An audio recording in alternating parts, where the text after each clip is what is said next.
Hello everyone, দিনটা ছিল মহাশিবরাত্রি। প্রত্যেকটা শিব ভক্তের কাছে আজকের দিনটা ভীষণ ভীষণ স্পেশাল। আজ হলো শিব আর শক্তির পূজা। এটাতে অবশ্যই উপবাস করাটা ভীষণ ভীষণ সিগনিফিকেন্ট।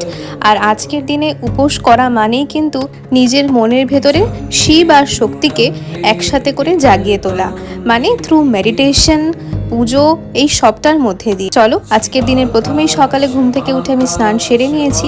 একে একে পুজোর সমস্ত সামগ্রীও গুছিয়ে নিয়েছি। প্রথমেই পঞ্চামৃত, দুধ, অঘরু, গোলাপ জল, গঙ্গা জল, কর্পূর, চন্দন আর শর্করা। এরপর ঠাকুরের সমস্ত প্রিয় ফুল, নীলকণ্ঠ মালা, ধুতরা, বেলপাতা সব গুছিয়ে নিলাম। ফলের থালা গুছিয়ে নিয়েছি। এছাড়াও রয়েছে ঘি, মধু, টক দই, চন্দন করে পঞ্চামৃত সহযোগে ঠাকুরের মাথায় ওম নমঃ শিবায় মন্ত্র পাঠ করে ঠাকুরের মাথায় জল ঢাললাম। আর সাথে মনের সব বাসনা, সবটাই তো বললাম। এবছরে শিবের পুজোটা ঠিক এভাবেই সারলাম। তো অবশ্যই কমেন্টে লিখো হর হর মহাদেব।